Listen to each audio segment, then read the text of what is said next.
So it's very common for you when you begin your study of limits to run into something. Let's take something very simple and say, well, we're going to look at the limit as x goes to 0 of just the regular old sine function. So we'll call it sine of x. What would this be? Well, you could do a table of values, of course. You know, we can put something close to 0 and get closer and closer and closer and start taking the sine, and we can see where it converges. But we've also learned that we can kind of plug in the value and see if it's well behaved around there. Okay, now you also know from your experience that the sine function, just like the cosine function, is a very regular, smooth function. The sine function, the cosine function, they're very well behaved. They bounce between -1 and 1. And so they're always continuous. Now, you got to be careful. Not all trig functions are continuous. For instance, the tangent function has these weird infinities in there because it's defined as sine over cosine. Notice anytime you have a fraction, there's a possibility of getting infinities when the denominator goes to 0. If you go plot the tangent function, you'll be reminded what I'm talking about. It doesn't have nice, continuous, smooth areas of the curve everywhere. But the sine function is one of those that is smooth everywhere. From minus infinity all the way to infinity, no matter what value you plug in, you're going to have a nice, smooth sine. So we try to plug it in and we see, what would we have? It would just simply be sine of 0, and that's very well behaved. You should all know that sine of 0 is simply 0, and so this is what you would circle on your paper. Not terribly hard. And similarly, if you were given the limit as x goes to 0 of cosine of x, same kind of thing. You know that sine and cosine, they look the same. It's just cosine is a shifted version of the sine. They're shifted relative to one another, but this is also a smooth function everywhere. So we try to plug this guy in and we'll get cosine of 0, and this is very well behaved. You know the cosine of 0 is just simply 1. You learned that a long time ago. So here we have the very basic limits that involve trigonometric functions. But of course, these are super elementary. You can have any function that involves sine and cosine or any other trig function, and you can try to apply limit theory to that. Here is a very, very famous one that you will definitely see on a test and also in your book. It's just, it's very famous. It's one of the first ones you come up with in calculus. So it will be the limit of sine of x over x. Now this is a fraction, and it's a function where the numerator is the sine of x and the denominator is x, and we're going to take this as x goes to 0. So the first thing you try to do is you try to plug this guy in because you don't really know what it's doing. So you say, well, this is sine of 0 on the top, and on the bottom it's just 0. Now sine of 0 you already know is 0, and then you have 0 on the bottom, so you have a problem. You don't know how to deal with this. This is exactly what we talked about before. We have fractions and limits. There are certain cases when you're going to get something odd, like 0 over 0. How do you evaluate that? What does that even mean? Is the 0 on the top dominant, or is the 0 on the bottom dominant? You know, when usually you have a fraction, like if you forget about the bottom, if you have a fraction with a 0 on top, usually that makes the fraction go to 0, because 0 over 1 is 0, 0 over 5 is 0, 0 over 10 is 0. So usually a 0 on the top will make something go to 0. But also, if you have something on the bottom of a fraction that's a 0, usually this will make it go to infinity, because anything on the top divided by 0 can go an infinite number of times. I know in basic algebra they tell you that it's undefined, but really, when you have a 0 on the bottom, it can go an infinity number of times. So you have something on the top trying to drive it to 0, and you have something on the bottom trying to drive it to infinity. So who wins? Because they're both divided by one another. Well, the answer is you can't tell just by plugging it in. You have to manipulate this some, okay? Or take another approach. So in this case, we don't really know how to simplify this. You know, if this were one of the older problems we did, we would try to factor and cancel and all that, but there's really nothing you can do to the sine or to the x to actually pull it off. So let's take a look at what happens to the behavior when we make our chart. So we'll say this is sine of x over x, and we're approaching x going to 0. So if you put the number 1 in for x, you get sine of 1 over 1. And when you do these kinds of calculations involving the trig functions, you need to make sure that your calculator is in radian mode. Don't keep it in degrees, put it in radians. Typically in calculus, you'll be always dealing in radians. So you want to do that to match up with my numbers here. When you do sine x over x, x is equal to 1, you'll get 0.84147. And if we plug in 0.5, getting a little bit closer to 0, we get 0.95885. If we get a little bit closer, 0.98 0.962. Get a little bit closer to 0. 0.99833, and we'll just stop here and say 0.01. We're very, very close to 0. You get 0.99998. Do you see a pattern? Well, as you get closer and closer and closer to 0, this number gets closer and closer and closer to 1. See, we keep adding 9s here, so we're converging. It's not blowing up or going, to infinity or anything. It's converging on a number, and it's approaching and getting extremely close to the number 1. So we basically say that when you get to 0 here, you end up approaching 1 there. So the way you write that in terms of calculus is you say the limit as x goes to 0 of sine x over x is equal to 1. And so I'll circle this. And the reason I'll circle it's a couple of reasons, because it's the first time we've ever seen a function that involves a trigonometric function like this. And it's also very interesting, much like I've pointed out to, in the past when we ran into this in the other types of limits we're doing. When you get to a 0 over 0 form, you don't really know who's going to win. You don't know if it's going to go to infinity or if it's going to go to 0, or you don't know if it's going to converge to a number or not, because even though this is going to 0 and this is going to 0, you don't really know from the problem yet. You haven't been taught how to figure out what's approaching 0 faster, okay? And that's really going to end up determining if you end up converging to a number or if you end up doing something else. When you get into more topics in calculus later on down the road, we're going to learn some other theorems, and you can learn a whole lot more about this behavior. But for now, just keep in mind that when you get weird forms like this, it's still very possible for this thing to actually approach a number. And if you don't believe me, get your calculator out and just start sticking numbers in, and you can see that even though the top goes to 0 and the bottom goes to 0, the quotient, the division of the two numbers, actually approaches a number. This limit as x approaches 0 of sine of x over x equal to 1. It's a very famous result, and so it's something you're going to see in your book for sure. And you could be asked on a test, and so on.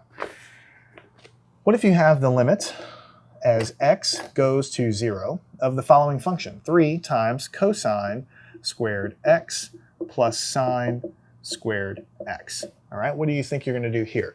Well, first of all, let me remind you, when you have cosine squared x, you're taking the cosine x function first, and then you're squaring it. And the same thing going on here. You take sine of x, you get that, and then you square it. That's when the square is written just after the trig function like that. You're doing the trig thing first, and then you're squaring the result. So just like anything, go ahead and give it a shot and try to plug it in. Well, what you're going to have as x goes to 0 is you're going to have 3. And on the inside here, we'll make it a little bit easier. Cosine of 0 squared. So you're doing the trig function first and then you're squaring it, plus the sine of 0 squared. So this is what we need to evaluate. Now over here we have the 3 outside, but on the inside cosine of 0 is 1. So you have 1 squared. Sine of 0 is 0. So we'll have 0 squared. And so you can see very easily this is 3 times 1, which will just simply give you 3. So this is the answer. I guess I wanted to put this problem in here to show you that just because you have trig functions running around in your limit that you're trying to figure out, the same rules kind of apply. If you end up plotting this, you're going to see this is a continuous function. It's smooth about x is equal to 0. And so because of that, you can plug it in, and basically, even though mathematicians don't encourage you to say things like plug in the value x equals 0, in reality, that's what you're doing. If you really wanted to be rigorous, you would create a table and you would approach 0 but never quite get there, and then the function would approach 3 but never quite get there. But in practice, if the thing is well behaved and smooth, you plug the thing in, you don't get an odd answer, that's how your limit's going to be. And by the way, in real life engineering and science and math, most of the functions that really govern real life generally are smooth and continuous. So real limits behave like this a lot. Now, let's go back to our regularly scheduled program of giving you weird limits like limit as x approaches 0 of the function tangent of x over x. Okay, so how would you identify, or how would you evaluate that? Again, as x goes to 0. So you say tangent of 0 over 0. Now you can get your calculator out and type tangent of 0, and when you do that, you're going to see the answer is 0. You can also remember that because the tangent function is sine over cosine. That's from trigonometry, sine over cosine. Sine of 0 is 0. cosine 0 is 1. So from doing sine and cosine, you can remember without a calculator, the top is going to be 0 because sine of 0 is 0. Okay? If that doesn't make any sense to you, you just stick this guy in your calculator, hit tangent, and you'll get a 0 there. Anyhow, you get 0 over 0, so you don't know what to do. So again, we don't know how to factor this. We don't know how to simplify it like we could do with some of those algebraic ones. So we make a table. And this is sometimes what you just have to do. Tangent of x over x. All right? And we want to approach x going to 0. So let's go ahead and start off with a different number, 0.25. And when you put this in, tangent of this over 0.25 with your calculator in radians, you get 1.02137. And if you get a little bit closer to 0, like this, you get 1.00335. Again, a little bit closer to 0, 0.01. You get 1.00003. And I think you can see here it's getting closer and closer to the value of 1. But don't forget, I've been doing this a lot where I just kind of approach from one side going towards 0. But you can go from the other side too. If 0 is where you're approaching from, you can come from the other side, negative 0.01. And when you plug that in, you're going to get 1.00003. And then if you approach a little bit farther, like this, you get 1.00335. Basically, these values match, and this is because of the symmetry in the function. But basically, when you do a limit like that, you really can approach from either direction. You can approach from one side or the other to see where the thing actually goes. And you can see whether you're going from the negative side or if you're going from the positive side, you're basically still getting close to the value of 1. Okay, so the way you write that down is the limit as x goes to 0 of tangent x over x is equal to 1. And this is also another famous limit that you're definitely going to see in your book. Okay, we just figured it out with a table. And I know this is a little bit boring, but I'm going to present these guys to you because you'll be doing them on your homework. X goes to 0 of 1 minus cosine x over x. So again, the first thing you try to do is you try to plug it in. So on the top, you'll have 1 minus cosine of 0 over 0. Cosine 0 is 1, so you have 1 minus 1. And so you have 0 over 0. So it's the same indeterminate form that we have been used to seeing a lot now. So we just say, well, let's go ahead and do it like this. 1 minus cosine x over x. And we're going to try to get close to 0. So this time, just because we always do positive values, let's do negative values. Let's start way away from 0, negative 0.25. When you plug negative 0.25 in to the cosine, 1 minus that, divide by that, you're going to get negative 0.12435. Getting a little close to 0 would be something like 0.10. That's moving closer to 0. You get negative 0.04996. And if you're getting a little bit closer, it will be negative 0.00500. Let's just do one more, negative 0.001. And you get negative 0.00050, like that. So basically you can see that as you approach the guy, you're approaching 0. As you approach very, very close to 0, you're also approaching 0 on this side. Of course, these are negative, but it's still approaching 0. If you hop over 0 to the other side and plug in positive 0.001, what you actually get is a positive 0.00050. So no matter which way you go, positive or negative, you're still converging on this nice value of 0.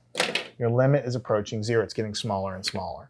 So the limit as x approaches 0 of 1 minus cosine x over x is equal to 0. And this is a famous limit that you'll be seeing a lot in calculus as well. You know, the truth is some of these limits are just used more than others. And sometimes you can use limits to prove other limits. And you can use limits when you're doing more advanced things in calculus, like learning about derivatives. We'll be doing that very soon. All right, now here's the last problem we're going to do. It's an interesting problem because usually so far we've been doing limits approaching 0 or limits approaching 1.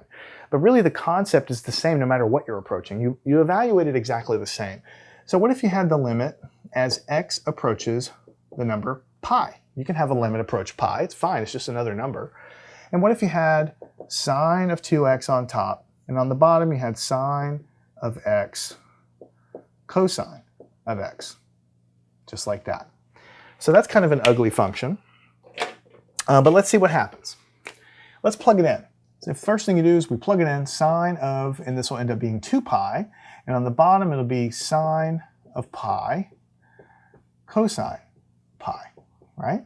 Now think about it. When you have sine of 2 pi, what is that? Well, if this is a unit circle, you go all the way around 2 pi, you end up over here horizontal. The sine of that is 0. You should remember that from trig. The sine of pi radian swings over here, so this is a 0. And the cosine of pi over here, this is -1 in the cosine. If you don't remember that stuff, how to take sines and cosines, then you really should review some trig because you'll be using this stuff a lot in calculus.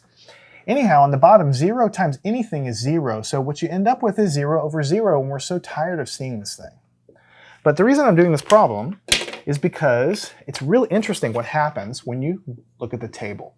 X goes to pi, and the function is sine 2x over sine x cosine x. So just bear with me here. I promise you it'll be interesting. We're approaching the number pi, and the number pi is 3.14159 with an infinite amount of decimals behind us. So we start far away from that. We say x is equal to 1. When you do this, sine of 2 times 1, and then you have sine of 1 cosine of 1, you actually get the number 2. Exactly, the number 2. Okay? And then when you get a little bit closer, x is equal to 2, you plug that in, sine of 4 pi, or I'm sorry, sine of 4, and then sine of 2 cosine of 2, you actually get the number 2. So interestingly, if you plug the number 3 into this and calculate it, you actually still get the number 2. And if you get closer to pi and put 3.1 in, because you're getting close to 3.14, you actually still get the number 2. So no matter what you plug in, even if you get closer and closer and closer to pi, you always get the value of 2. So you're not getting a weird answer out of this. It's just always the same. So you're kind of confused, but you can conclude from this that the limit as x approaches pi of sine 2x over sine x cosine x is equal to 2. So this is the answer. But then you kind of like, you have this uneasy feeling. You're like, well, I guess it is 2, but this just looks totally different than what we've ever seen before. How is that possible? So let's just dust off our brain a little bit and look at the original function up here. What we have is sine of 2x over sine cosine. If you remember, and you may not, there's actually a trig identity that can help us here. If you remember, so I'll say recall, and you may not recall this, but I'll just tell you, the sine of 2x is actually 2 times the sine of x times the cosine of x. So when we evaluate this limit, if we actually, instead of doing this, if we remembered that to begin with, then we can just simplify this limit by saying the limit as x goes to pi, on the top we can replace it with this, 2 sine x cosine x. On the bottom we have sine x cosine x, and this is all divided and multiplied here on the top and the bottom, so we can just cancel the sines and cancel the cosines. So what you're left with is the limit as x goes to pi, and there's nothing else here except the number 2. So there's no x here at all. So when you have a limit as x approaches some number of just a number, then basically it means for any value of x that you have, any value at all, it's always the same function, it's 2. So the answer is just simply 2. And so if you really wanted to prove it to yourself even more, if you plotted this function, here's x, here's y, here's 1, here's 2, this is a flat line, like this. For any value of x that you pick, negative or positive, you always get a value of 2 back. So if you get your graphing calculator out and put sine of 2x on the top, put sine x cosine x on the bottom, and plot it for any value of x, you're just going to get a flat line. I wanted to show that to you because the first time you see it, it's a little bit weird. But functions can do all kinds of things. Sometimes they go up, sometimes they go down, sometimes they go up and down, sometimes they're flat. And you would never ever guess that this is a flat function by looking at it, unless you just happen to remember what this identity was. And I'll be honest, I didn't remember what it was until I started working this problem. Because I got this answer, I'm like, hey, wait a minute, there's got to be some, this 2 looks awfully conspicuous there, here when in this identity here. And this is where it comes from because of this trig identity. So it would be helpful if you could find the time to refresh your memory of some trig. For sure, since you're embarking on a study of calculus, you have to know the basic ideas of sine, cosine, and tangent. You know, you have to know how to take the sine of pi, how to take the cosine of pi, how to take the sine of pi over 4, pi over 6, things like that. You have to know that stuff. And if you don't, you need to go back and review it. I have lots of lessons already and to help you with that. So go back to your trig if any of this seems a little bit weird or a little bit fuzzy, because believe me, it's not going to get better. You're going to have sines and cosines running around every function that you deal with in calculus. So if you're at all uneasy, go back and study that. But for now, this is how we do limits that involve trig functions. And follow me on to the next lesson where we're going to switch gears a little bit from what we've done so far and start to finally apply this thing called a limit to something that might be a little bit useful. Learn anything at mathandscience.com.